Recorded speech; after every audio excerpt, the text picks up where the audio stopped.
नमस्कार दोस्तों, स्वागत है हमारे एक नए वीडियो में। दोस्तों आज की वीडियो में आप लोग को इजराइल के अंदर जो भड़का हुआ दंगा है और ये दंगा जो युद्ध का रूप लेता जा रहा है, इस दंगे के बारे में आप लोग को डिटेल से बताएंगे कि ये दंगा किस कारण से भड़का था और जो इस दंगे का मूल कारण है वो कारण इजराइल ने शुरू किया था या फिर पैलेस्टाइनियों ने शुरू किया था। और ये जो दंगा है ये दंगा भविष्य में कितना बड़ा और विकराल रूप ले सकता है, इसके बारे में भी आप लोग को डिटेल से बताएंगे। इसलिए आप लोग इस वीडियो को पूरा देखने के साथ साथ ऐसी इंटरेस्टिंग और जानकारी से भरपूर भविष्य में और ज़्यादा खबर देखने के लिए अभी सब्सक्राइब चैनल को और नोटिफिकेशन बिल को भी ऑन कर दीजिएगा। तो चलिए इस वीडियो को शुरू कर लेते हैं। तो दोस्तों हुआ क्या था कि जो पैलेस्टाइन के लोग हैं और जो हमास के आतंकवादी हैं, इनका एक इजराइल के खिलाफ एक आतंकवादी समझौता है। और दोस्तों उसी समझौते के लिए जो पैलेस्टाइन और हमास नाम के आतंकवादी संगठन का प्लान था, वो प्लान पूरी तरीके से इजराइल के जो सुरक्षा बल से लेकर जो इजराइल के आम लोगों तक है उन पर बुरी तरीके से हमला करना था। और दोस्तों बाद में ऐसा ही हुआ। दोस्तों हुआ क्या था कि जो रमजान के महीने के बाद जो अल अक्सा नाम की मस्जिद है वहाँ पास कई पैलेस्तानी मुसलमान आके एक साथ नमाज पढ़ते हैं।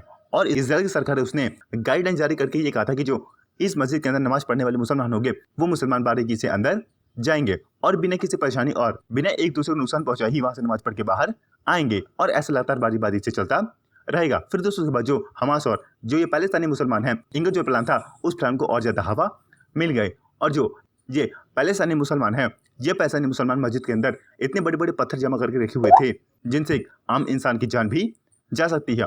और दोस्तों पैलेस्ताइन के मुसलमानों को ऐसा करने के लिए विदेशों से काफ़ी फंडिंग भी मिल रही थी। फिर दोस्तों इसके बाद जब ये पैलेस्ताइन के मुसलमान उस अल अक्सा नाम की मस्जिद के अंदर गए तो वहाँ से इन्होंने इजराइल के सुरक्षा बल सहित इजराइल के जो आम नागरिक हैं उन पर पथराव करना शुरू कर दिया। और ऐसा लगातार वो करीब 10 से लेकर 12 मिनट तक करते रहे, जिसमें इजराइल के आम सुरक्षा बल से लेके इजराइल के आम नागरिक पर भी उन पत्थरों का प्रभाव पड़ा था।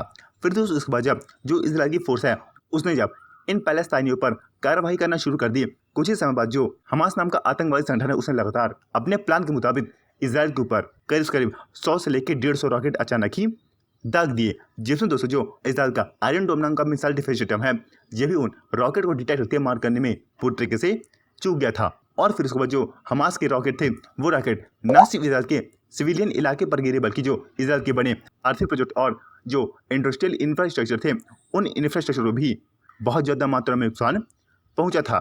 और फिर उसके बाद जो हमास नाम का आतंकवादी संगठन है उसने लगातार इजराइल के ऊपर करीब 5 से लेकर 600 रॉकेट एक साथ दागे। और उस रॉकेट हमले में जो इजराइल के सिविल इलाके से लेकर जो इजराइल के छोटे बड़े बच्चे थे उन बच्चों को भी काफ़ी हानि पहुंची थी। फिर दोस्तों उसके बाद जब इजराइल की सरकार अपनी हरकत में आई और इन पैलेस्तानी सहित जो हमास नाम के आतंकवादी संगठन है इन पर अपनी एयरफोर्स और अपनी इंटेलिजेंस जरिए कार्रवाई करना शुरू कर दिया, फिर जो दुनिया के लिब्रांडू और आतंकवादी समर्थक देश हैं वो सीधा पैलेस्ताइन और हमास नाम के आतंकवादी संगठन के साथ आगे ये बोलते हैं कि अगर पैलेस्ताइन एक बार बोलेगा तो हम इजराइल के अंदर अपनी सेना भी उतार देंगे, जिनमें से सऊदी अरब, पाकिस्तान, तुर्की और ईरान जैसे देश भी शामिल हैं। और आपको बता दें जो इजराइल की एयरफोर्स है उसने अब इन आतंकवादियों पर कार्रवाई की। तो इस कार्रवाई में जो आतंकवादियों के बड़े लीडर्स लेके जो आतंकवादियों के बच्चे हैं वो भी जहन्नम की आग में चले गए। और आप लोगों ने खबर सुनी होगी कि जो पैलेस्ताइन ने रॉकेट हमला किया था उस रॉकेट हमले में जो हमारी एक भारतीय मूल की औरत थी जो कि उस समय बस में सवार होकर कहीं जा रही थी, उनकी मौत हो गई थी। लेकिन दोस्तों अभी तक किसी भी मुसलमान या फिर किसी भी पैलेस्ताइन के एक भी लीडर ने इस पर अपना दुख व्यक्त नहीं किया है। और इस पर जिसने दुख व्यक्त किया है वो दुख इजराइल ने ही व्यक्त किया है।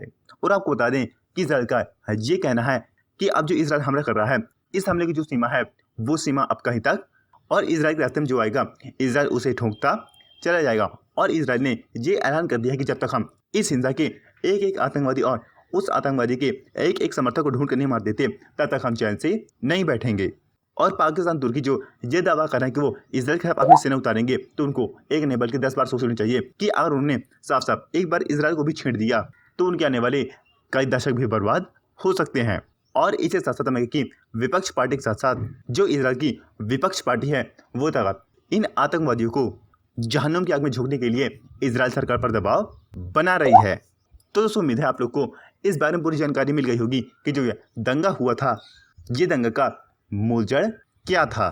तो आप लोगों को ये वीडियो कैसा लगा नीचे कमेंट करके ज़रूर बताना।